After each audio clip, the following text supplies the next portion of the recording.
Hey, jumpa lagi di Opini Budiman. Masih ingat soal skandal 349 triliun transaksi mencurigakan yang terjadi di lingkungan Kementerian Keuangan? Itulah yang saya akan ulas dalam Opini Budiman kali ini. Pemerintah telah membentuk Satgas dimaksud, yaitu Satgas tentang dugaan tindak pidana pencucian uang, yang pada pokoknya saya membacakan dari keputusan yang datang dari ini 4 butir saja. Butir keempat, Satgas TPPU terdiri atas tim pengarah, tim pelaksana, dan kelompok kerja. Pemerintah akhirnya telah membentuk Satuan Tugas TPPU 349 triliun. Transaksi janggal itu memang menimbulkan kehebohan, menimbulkan kejengkelan, menimbulkan perasaan tak pasti mengapa itu bisa terjadi di lingkungan Kementerian Keuangan. Tapi isu itu mulai memudar.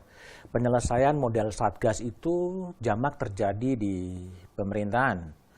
Tentunya masih ingat ya, ada Satgas Anti Mafia Hukum tahun 2010 yang dibentuk oleh Presiden Susilo Bambang Yudhoyono. Tapi publik juga tidak mengetahui hasil dari Satgas Anti Mafia Hukum itu.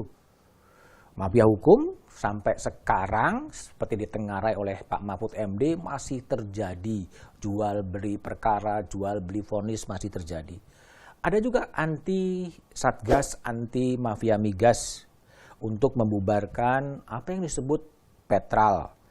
Tapi sama, sebetulnya Satgas Anti Mafia Migas itu kemudian juga nggak jelas arahnya kemana, rekomendasinya seperti apa. Ya minimal publik atau minimal saya tidak mengetahui secara persis hasil dari Satgas itu sendiri. Nah tentunya kita tidak berharap Satgas Mahfud MD untuk membongkar transaksi janggal 349 triliun itu menjadi seperti Satgas-Satgas yang lain. Kita tentunya berharap akan ada perubahan berarti dalam sistem di Kementerian Keuangan, di sistem Direktorat Pajak, dan sistem di Bea Cukai. Cara kerja lama yang membuat itu terjadi harus kemudian dieliminasi dan memunculkan cara kerja yang baru. Meninggalkan cara-cara kerja yang bagaimana memupuk keuangan secara ilegal dan kemudian ditinggalkan.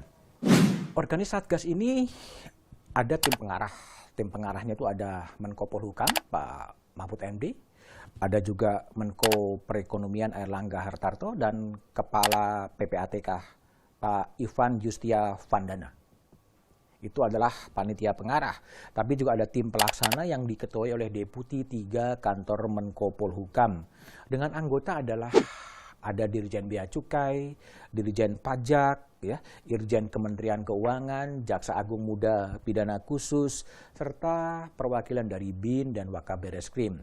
Posisi Dirjen Pajak dan kemudian Dirjen Bea Cukai memang jadi persoalan, bisa menjadi persoalan. Tapi kita sebaiknya menunggu saja. Ada tim ahli, ada tenaga ahli yang dikenal cukup kritis, ya, cukup kritis ketika kasus ini terungkap. Seperti ada Yunus Hussein, ya, mantan kepala PPATK, ada Faisal Basri, ya, seorang ekonom yang sangat kritis, ada Rimawan Pradiptyo, dosen UGM yang juga sangat kritis dan selalu mempromosikan soal good corporate governance, ada Danang Widoyoko, dan ada sejumlah tokoh-tokoh lain. Sehingga Satgas TPPU yang dipimpin oleh Mahfud ini memang sebaiknya biarlah tim itu bekerja agar bisa mengungkap apa yang terjadi dengan skandal transaksi mencurigakan 349 triliun. Tapi yang juga penting, tim ini harus ada tenggat waktunya. Sampai kapan tim ini akan bekerja dan targetnya seperti apa. Tapi paling tidak bagi publik harus dijelaskan transaksi 349 triliun ini sebetulnya transaksi apa dan siapa pelakunya, dan mengapa sistem early warning system tidak bisa mendetek itu. Kenapa kemudian laporan kekayaan penyelenggara negara yang tiap tahun kemudian disampaikan kepada KPK tidak mencium adanya kejanggalan dalam kasus itu. Mengapa pengawasan fungsi internal tidak berjalan? Mengapa whistleblower system itu juga tidak bisa mengendus adanya praktek-praktek seperti itu? Dan jika memang cukup bukti, ada bukti yang sangat kuat, tidak tertutup kemungkinan Satgas ini merekomendasikan masuk ke dalam jalur pidana. Seperti di depan, sudah banyak sekali Satgas-Satgas yang kemudian dibentuk, dan hasilnya memang tidak diketahui oleh publik. Dan dari sinilah kemudian Satgas Mahfud MD ini harus belajar dari pengalaman-pengalaman Satgas yang dulu, bagaimana kemudian membangkitkan trust publik, membangkitkan kepercayaan publik agar Satgas ini bisa mendapatkan kawalan dan bisa mendapatkan hasilan. Artinya faktor komunikasi publik, pertemuan-pertemuan publik dengan media itu harus direguler, disampaikan sehingga media pun akan mengawal kasus itu. Ada beberapa catatan penting yang perlu disampaikan terhadap Satgas ini. Yang pertama adalah ada genuine interest, ada kepentingan yang murni, ada komitmen dan support dari pemerintah, khususnya Dirjen Pajak dan Dirjen Bea Cukai, agar keduanya mendukung penuh dan kasus ini bisa terungkap ke permukaan. Yang kedua adalah ada keseriusan dan komitmen dari aparat penegak hukum untuk melakukan penyelidikan.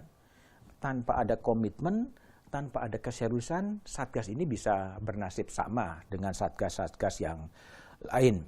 Yang juga cukup penting adalah harus ada kerjasama dengan pemangku-pemangku kepentingan seperti perbankan, asuransi, ya, money changer, dan institusi keuangan lain yang mungkin ikut tersalurkan atau terkait dalam transaksi mencurigakan itu.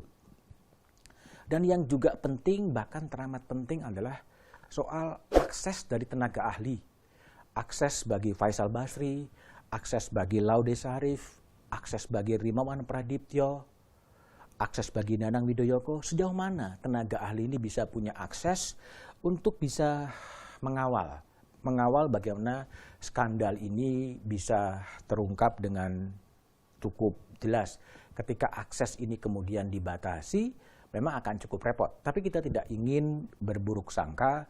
Mudah-mudahan tim ini mendapatkan dukungan publik yang kuat, mendapatkan support dari pemerintah pusat, termasuk dari Presiden Jokowi, agar skandal transaksi mencurigakan ini kemudian bisa terungkap, sistemnya kemudian bisa dibenahi, dan makin ke depan situasinya akan menjadi makin baik. Sehingga adalah bagaimana Satgas dari Mahfud MD ini kemudian bisa mengajak publik, bisa mengajak media untuk ikut mengawasi sehingga ide-ide besar sebuah pemerintahan yang bersih dari korupsi, kolusi, dan nepotisme yang telah diperjuangkan di bulan Mei 1998 itu bisa terwujud. Sebagai publik, sebagai warga negara, ya saatnya kemudian kita ikut mendukung Satgas TPPU yang dipimpin oleh Mahfud MD agar tidak terjebak dengan Satgas-Satgas dulu yang sudah kemudian terjadi, tetapi kurang memberikan dampak yang signifikan. Selamat bekerja Pak Mahfud, semoga skandal ini bisa kian menguak dan ikut bisa memberikan kontribusi pada sistem pemerintahan yang bersih dari kolusi, korupsi, dan nepotisme.